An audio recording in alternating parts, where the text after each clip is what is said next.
Hello students, आज अपन शुरुआत करते अपनी 11.2 में एग्जाम्पल नंबर 4 से। 3 एग्जाम्पल अपन ने कल कर लिए थे, आज 4 का एग्जाम्पल से शुरुआत करते हैं। इसमें दिया हुआ है कि ABCD एक चतुर्भुज है जिसकी भुजा AB, BC, CD और DA पर क्रम से PQRS बिंदु इस प्रकार स्थित हैं कि चतुर्भुज के शीर्ष A व C के सापेक्ष इसे समत्रिभाजित करते हैं।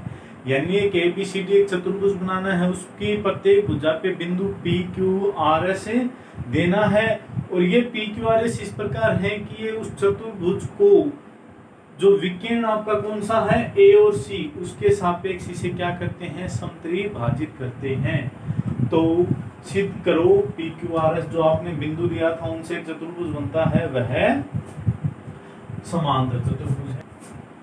यहाँ से आपको शुरुआत करनी है, जो किताब वाली आकृति है सेम टू सेम वो आकृति आपको बनानी है। A, B, C और D ये नाम दे दिए। AP पे बिंदु P, ये P ले लिया। P, Q, R और S ये नाम दे दिए।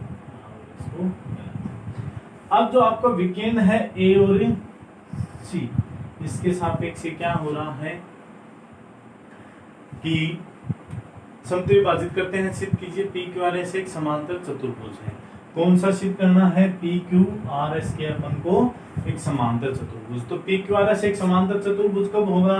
तो अपन इसको अंदर लिखेंगे। सबसे पहले अपने प्रमेय की शुरुआत करते हैं, उदाहरण हल करते हैं। तो लिखेंगे दिया है एक चतुर्भुज ABCD जिसमें PQRS बिंदु P, Q, R, S बिंदु चतुर्भुज को विकर्ण AC के सापेक्ष समत्रिभाजित करते हैं।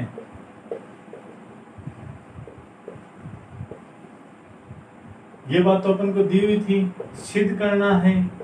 क्या सिद्ध करना दे दिया कि PQRS एक समांतर चतुर्भुज है।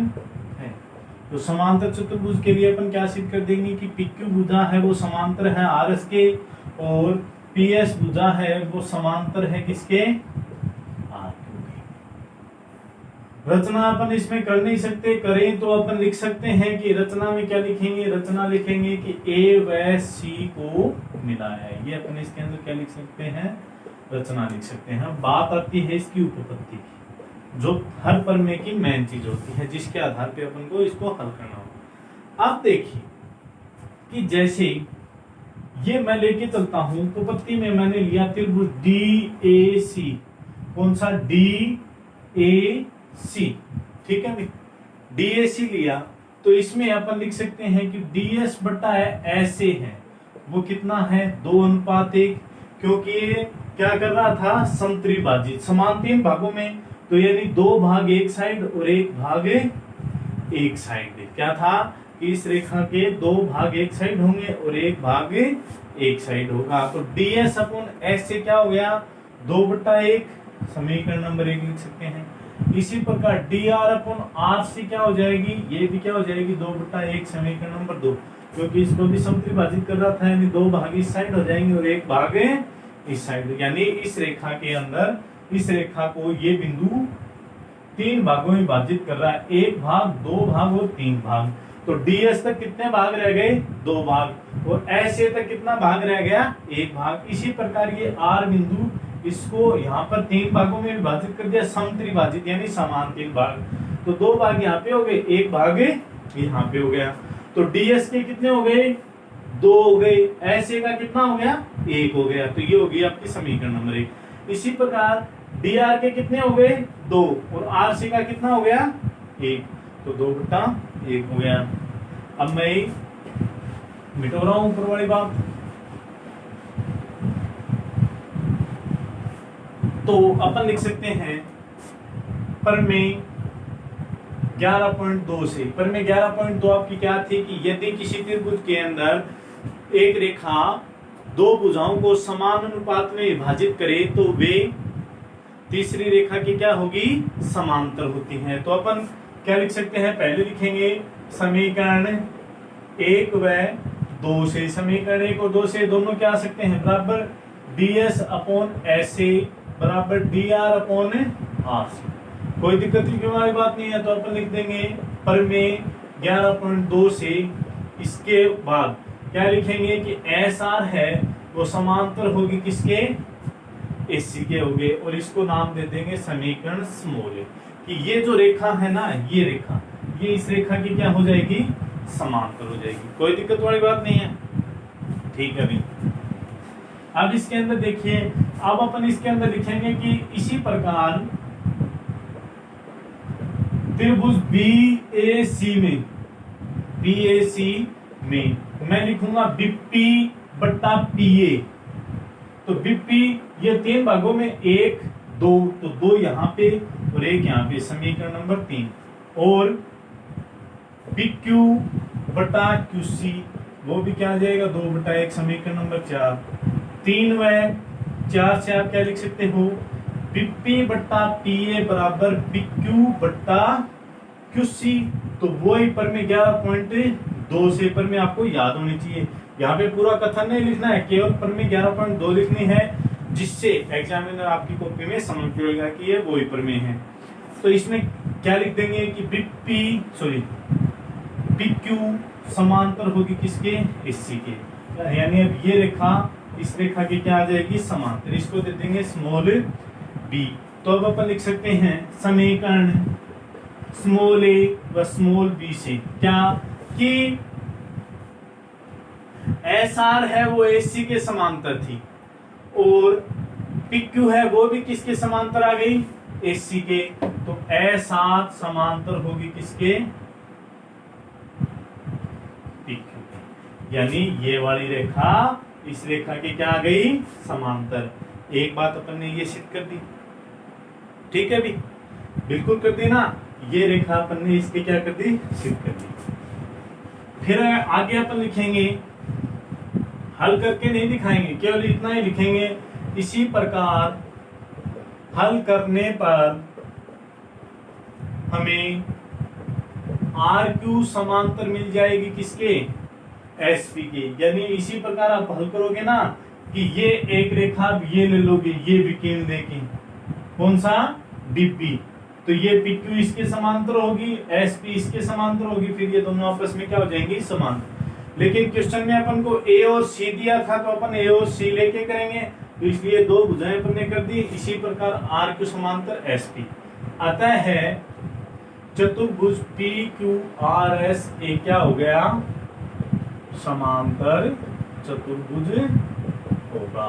ये हो जाएगी थी आपकी एग्जाम्पल नंबर 4। थोड़ा सा हार्ड होगा, अच्छे से इसको समझ लेना है। चित्र आपको बना हुआ एग्जाम के अंदर, पेपर के अंदर मिलेगा, ठीक है भाई, इस प्रश्न के अंदर चित्र आपको मिल जाएगा। अब 11.2 का लास्ट एग्जाम्पल है, वो अपन करते हैं। देखिए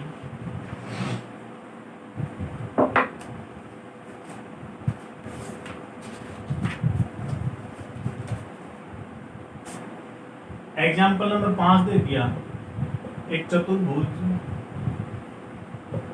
ABCD के विकीर्ण परस्पर बिंदु O पर इस प्रकार प्रतिच्छेद करते हैं कि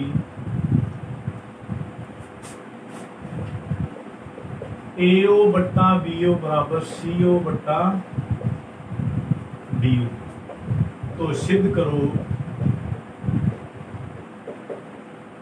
कि ABCD एक समलंब चतुर्भुज। ये बात अपन को क्या करनी है, सिद्ध करनी। तो देखिए इसके अंदर अपन सबसे पहले बनाते हैं एक समलंब आकृति। नाम दे दिया A B C और, ठीक है भाई, कोई दिक्कत वाली बात नहीं है। अब ये मैंने इसके अंदर खींच लिया क्या, एक विकेंड। ये क्या खींच लिया, दूसरा विकेंड, दोनों विकेंड कहाँ पे प्रतिच्छेद कर गए? ओ पे प्रतिच्छेद। अपन लिखेंगे दिया है एक चतुर्भुज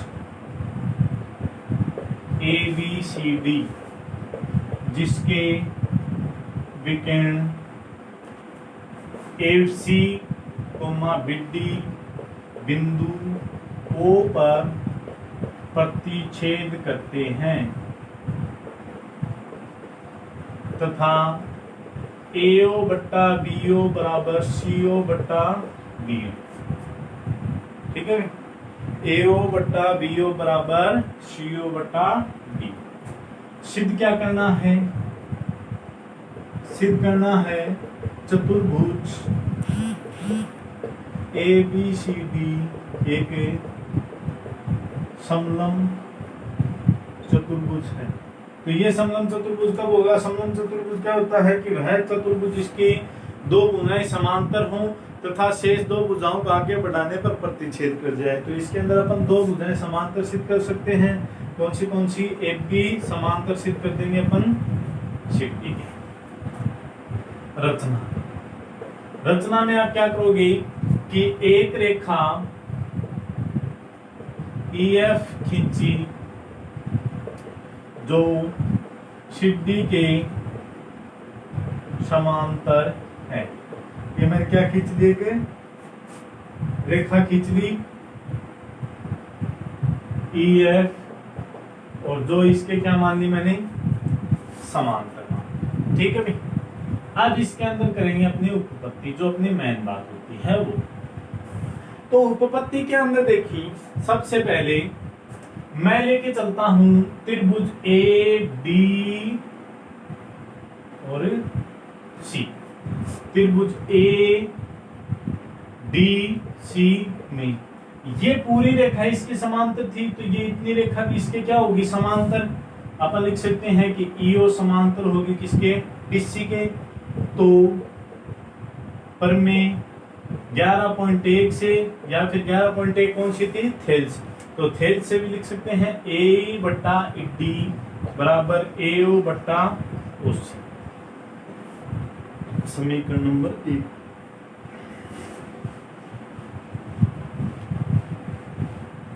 ये बात आपको दी हुई थी, मैं इस साइड लिख देता हूं AO बट्टा BO बराबर CO बट्टा B। फिर अपन लिखेंगे इसी प्रकार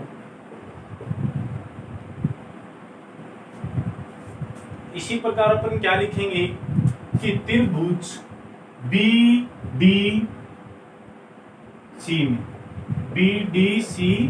में BDC में क्या लिख देंगे कि OF है वो समांतर थी किसके? BC के। यानी ये पूरी इसके समांतर थी, तो ये इतने भी इसके समांतर होगी।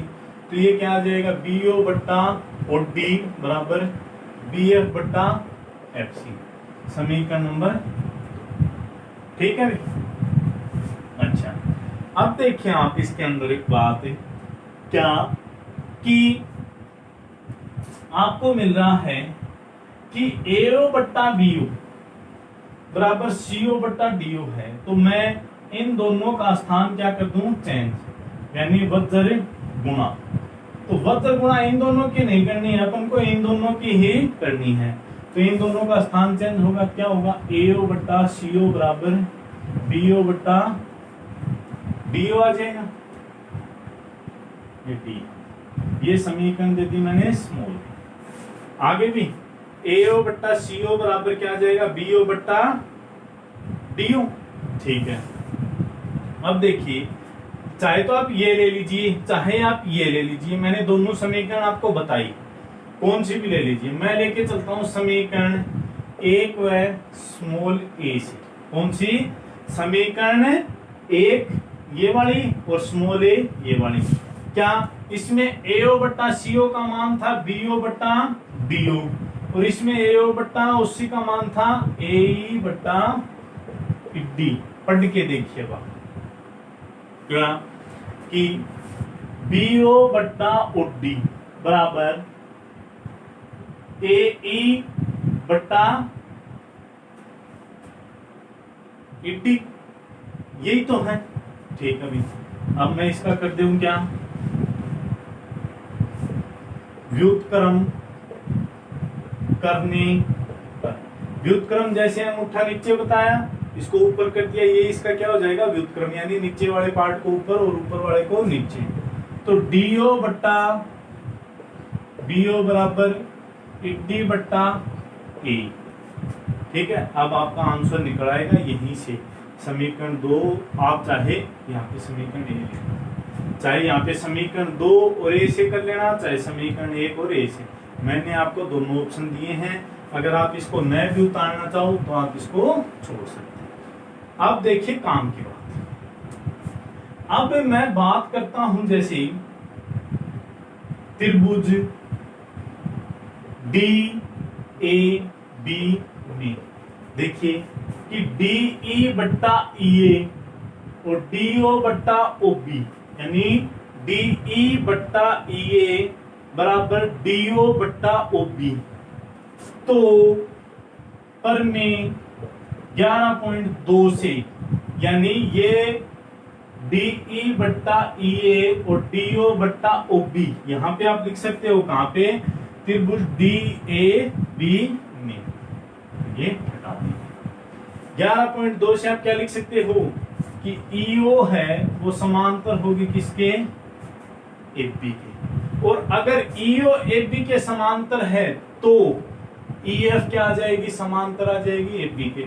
यानी ये इतनी इसके समांतर है तो ये पूरी भी इसके क्या होगी, समांतर, क्योंकि ईओ है वो ईएफ का ही क्या है, पार्ट। तो ईएफ समांतर हो गई एबी के। और अपन ने रचना में था कि ईएफ समांतर छिड्डी, तो उपरोक्त समीकरणों से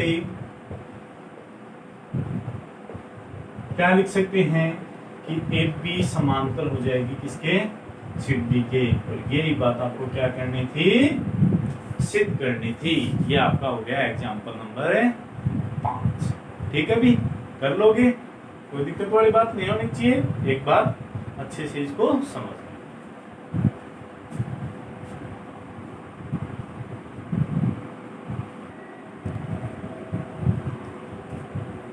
अब इसके करते हैं प्रश्न।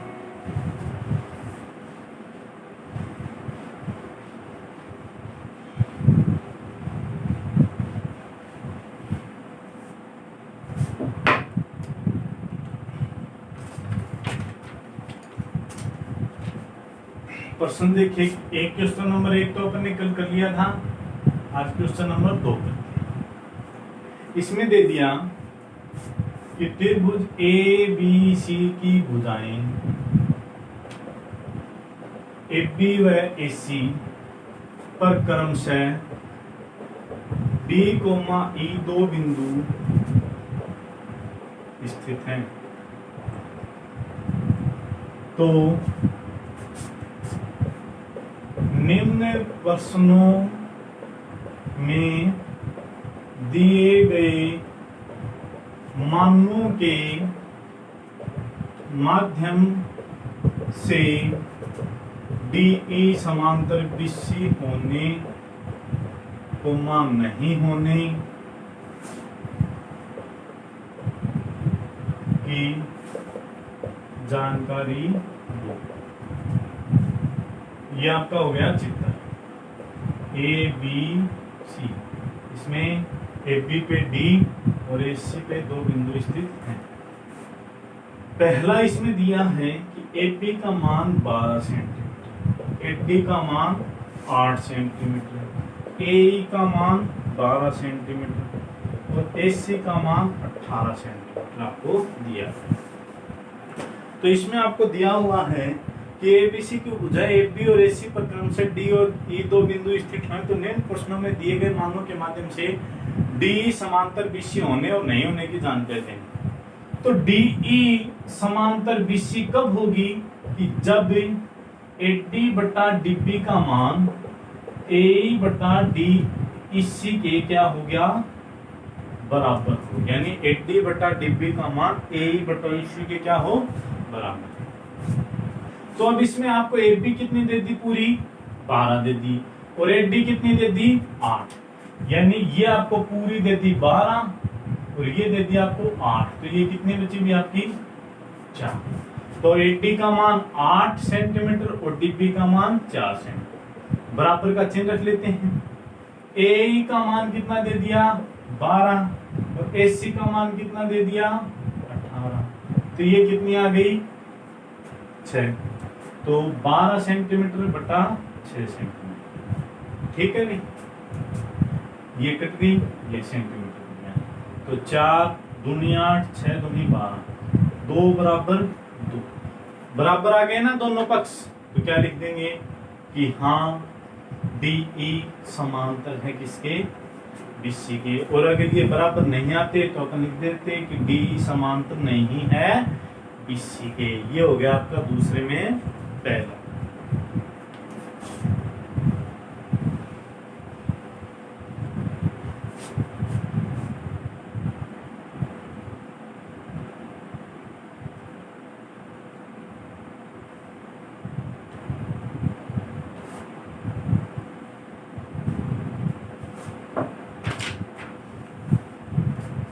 दूसरा दे दिया कि AB 5.6 centimetre, AD 1.4 centimetre, AC 9 centimetre और AE 1.8 सेंटीमीटर।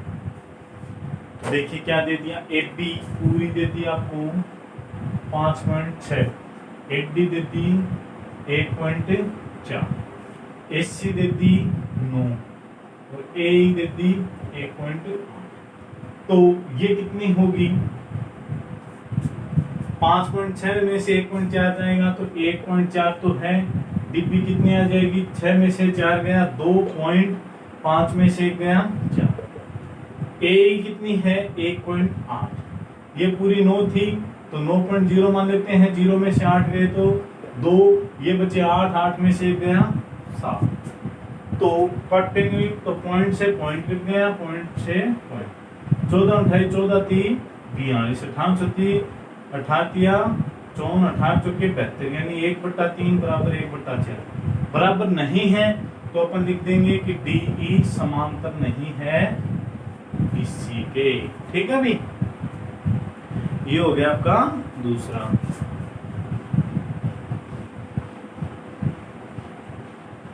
अब इसी में तीसरा दिया हुआ है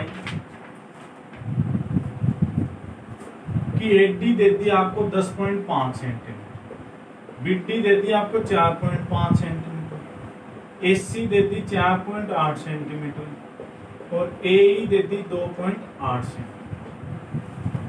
देखिए AD कितनी दे दी 10.5 और BD कितनी दे दी, BD दे दी आपको 4.5, AC पूरी दे दी आपको 4.8 और AE दे दी आपको 2.8, तो ये आ जाएगी आपकी 10.5 बटा 4.5 बराबर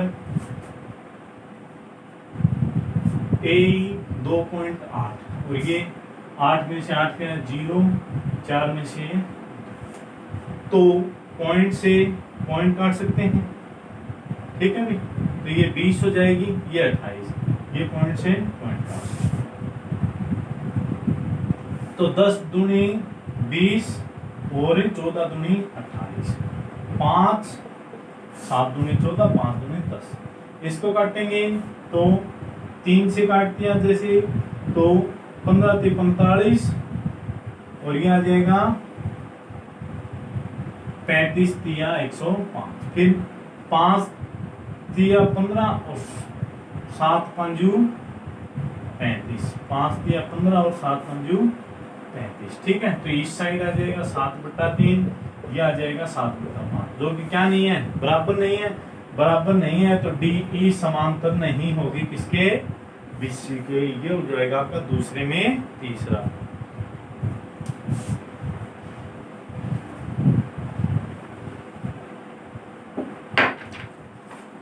लास्ट है इसका 4 नंबर।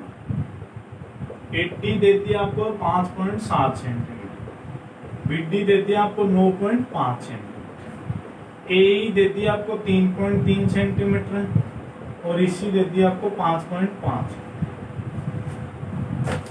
80 कितनी दे दी भाई? 5.7। बिड्डी 9.5। ए 3.3 और इसी दी अब की बात कितनी?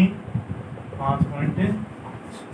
तो 5.7 बटा 9.5, 3.3 बटा 5.5, पॉइंट से पॉइंट, पॉइंट से पॉइंट, 95, 19, 57, 11, 33, 11, 5, 55, 3 बटा 5, 3 बटा 5 बराबर है। तो डी ई समांतर हो जाएगी इससे। पहली होगी, दूसरी नहीं होगी, तीसरी भी नहीं होगी और चौथी होगी। ये आपके चारों के आंसर हो गए। एक बार चेक कर लेते हैं थोड़ा। पहली समांतर है, दूसरी नहीं है, तीसरी नहीं है, चौथी है। ये आपके हो गए 2 क्वेश्चन। तीसरा क्वेश्चन देखिए अब।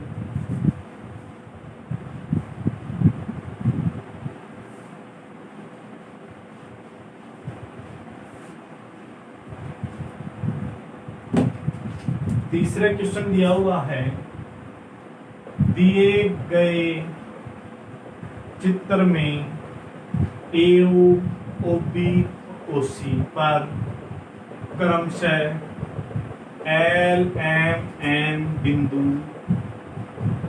इस प्रकार स्थित हैं कि एल एन है वो समांतर है ए बी के और एम एन है वो समांतर है बी सी के। तो दर्शाओ एल एन समांतर होगी किसके? एस सी के। आकृति और बना लेते हैं। ए बी सी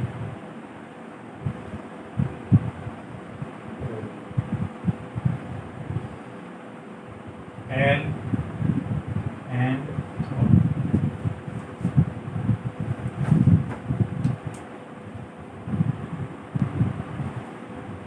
तो इसकी अपन शुरुआत करते हैं। तो देखिए अपन लिखेंगे कि आपको दिया हुआ है, सबसे पहले दिया है त्रिभुज ए बी सी में